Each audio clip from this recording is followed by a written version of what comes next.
I'm FEEMAK, and catch me on the next stop. Ever since I've been rapping, I've been getting this. Niggas calling me their relatives. They only do that when it benefits. Believe me though, they ain't getting shit. Women love us like we're feminists. My ex text said remember this. I ain't got no time to reminisce. Now I'm on to bigger, better things. On my money. I think I was like 4.5, and my mum had heard about it through someone else and then decided to like go check it out herself, and then she just signed me up, and from then on, that's literally where my dance career started. I was just having fun. And I think it was also a nice like after school activity as well, just to be around different people from different walks of life, coming together. You get sent to different places as well. It was honestly just fun all the time. I think I've learned that I'm a competitive person when it comes to competitions, whether it's friendly or not. I don't want to lose, I'm not gonna lie. So I remember being young and I've won so many trophies. So for that, like, I'm really grateful for the experience, but I just never wanted to lose. Like even getting 3rd place, I remember one time at a competition, they said 3rd place my name and I just wanted to cry. Even though it's not that deep, but to me, I didn't want to lose. So I'm a competitive person, but it was a great experience all the same.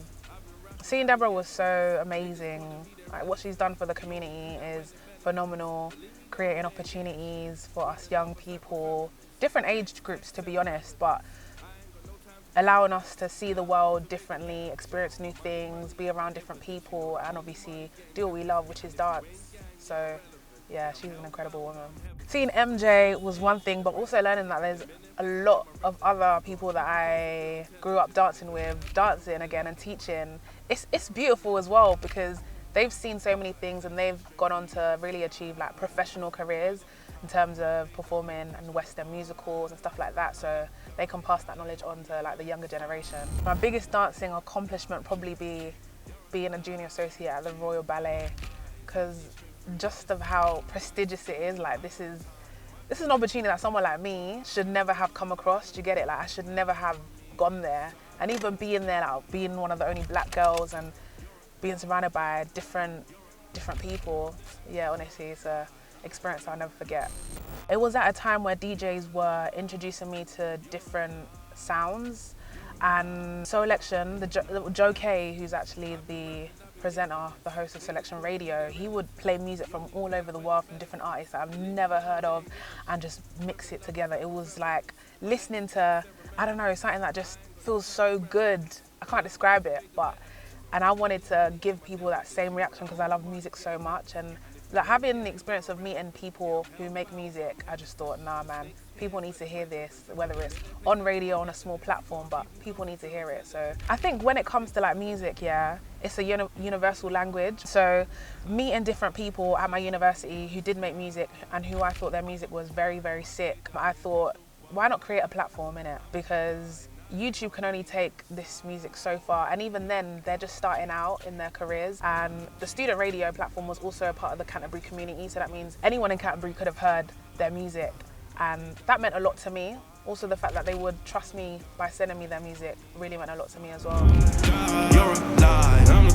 I was rattled because I remember the summer where I wanted to start learning more about radio and stuff like that, I did come across Westside, and they have a presenter training course that they do, and you'd have to pay a certain amount. And I was like, okay, cool. Next summer when I pattern all my finances, I would definitely apply for this. And the fact that he got in touch before that, I was like, what the hell? This is crazy. And then he was like, oh yeah, would you like to learn more about radio? And I'm like, of course, I don't know a damn thing. I'm just on student radio chatting rubbish, playing music that I like. This is definitely a great opportunity. So yeah, man, he definitely helped me in terms of developing my personal style. I got to shadow some incredible presenters like Rebecca Judd, who's on Apple Music, Shayna Marie, who's on Capital Extra. So yeah, honestly, that was an incredible opportunity.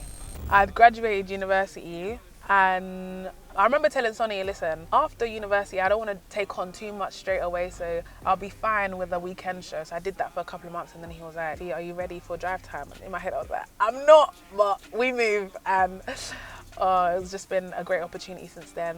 I've learned so much about myself. There were so many doubts because every day you literally have to bring content to life in it on radio. And I was thinking, how the hell am I gonna do this? Like, where am I gonna get this information from? But somehow I've managed to make it work since then, and just been having a great time. So after doing the jam for a while, like he asked me if I wanted to sign to his agency, Westside Talent. He helps presenters build portfolios, and obviously he does all the work behind the scenes, like getting in contact with these different brands or networks, whatever. And so he put me forward to present Hype Right Now. And I was like, okay, well, I'm not gonna say no to that, but it was something I've never done before. Like, this is my first voiceover gig. I did the audition, which was pretty lit. Like, they made me feel super comfortable, and I definitely grew through that experience because I learned over time there's an art to voiceover as well. That's another one of those experiences you're thinking, how the hell does someone like me, from where I'm from, get the opportunity to be on Radio 1? Like, what the hell?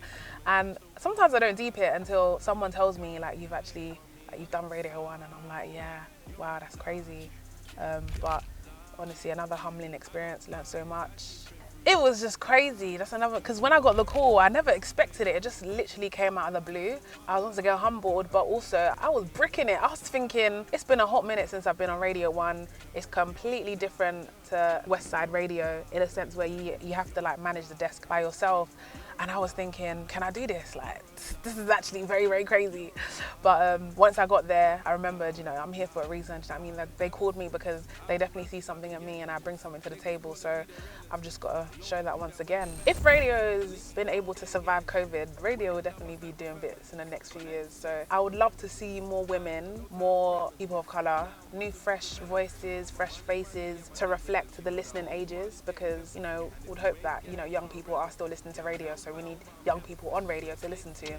We introduced more like music from different countries, different languages, I would say as well, because when it comes to us British people, we're a bit prideful. We don't really listen to people who speak different languages, so I definitely would like to see that. Westside has literally been the place where I've grown, the place where I've been developed, the place where I've built so many incredible relationships with upcoming, very, very sick presenters and DJs, and definitely a great place. Like Sonny knows how to pick talent and knows how to grow talent as well, and I love that. He's like listening underground. Like, that's how he discovered me, on bloody Mixcloud. Do you know what I mean? So he's got his ears to the streets, and we definitely need that in industry, people who see potential in young up and coming presenters. I'm Fee Mak and I'm a drive time presenter on Westside. Catch me on the next stop. You're a lie. You're a lie. Everybody's popping bottles, models hopping into something foreign follows, trapping out the bando with the goggles. So much money like you hit the lotto.